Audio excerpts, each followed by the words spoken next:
Decision making is extremely common in our day to day life. For example, in real life, I could make the decision that if I have a lot of money or enough money, then I would go ahead and buy a Mercedes S Class. That means if my salary affords me, I could go ahead and buy a Mercedes S Class. Otherwise, I could maybe go with the Maruti Swift or a Maruti car, which more fits in my budget. So, this is one example of a decision making. Suppose you decide to open a bank account. Again, you need to make a decision which bank you want to open. So, some of the questions you may ask yourself is it a government bank or a private bank? Is it close to my house or is it far from my house? What is the rate of interest it gives? What is the kind of service it gives? So, these are all the questions you ask before you go ahead and make a decision about whether you want to open an account in a bank. Now, in programming, decision making is extremely important. There's a reason for that.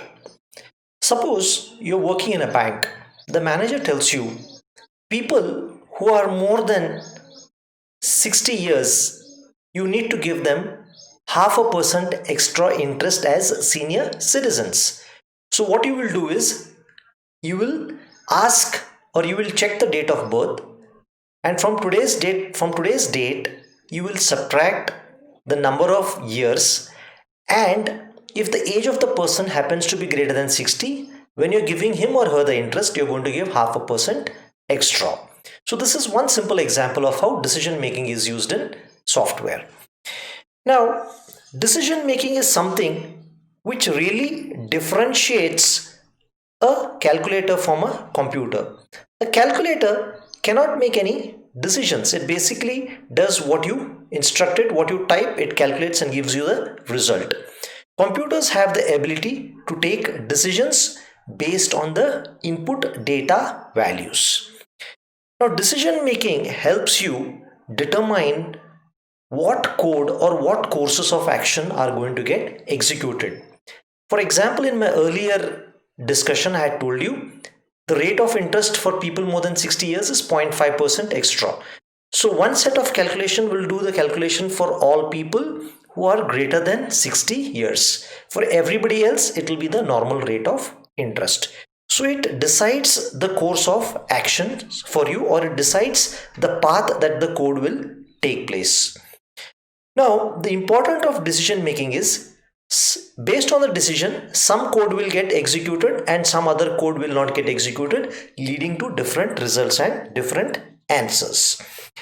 Generally, in computers, what we do is we make a call on deciding to execute which set of instructions or which particular course of outcome or which path to follow based on evaluating an expression or a variable which involve logical, relational, and or equality operators. We have taken a look at all these operators. So based on the outcome or output of evaluating expressions involving one or more of these operators, we take a decision to choose a particular path.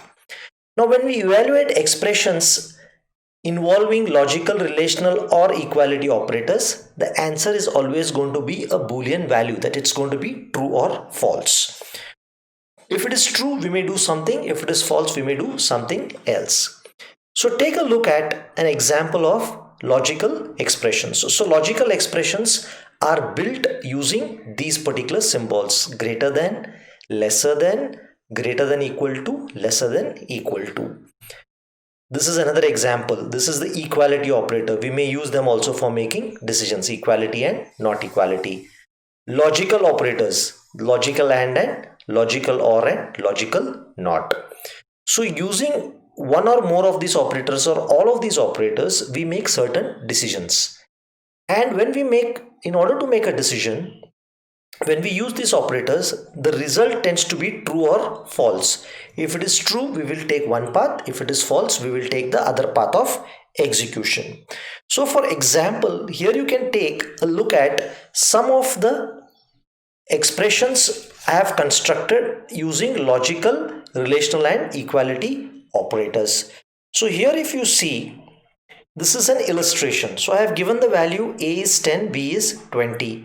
So suppose I compare, is A less than B? This condition outcome is true because 10 is less than 20.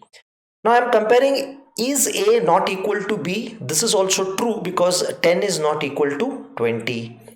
Now if I compare, is A equal to B? This is not assignment, this is equality, equal to B.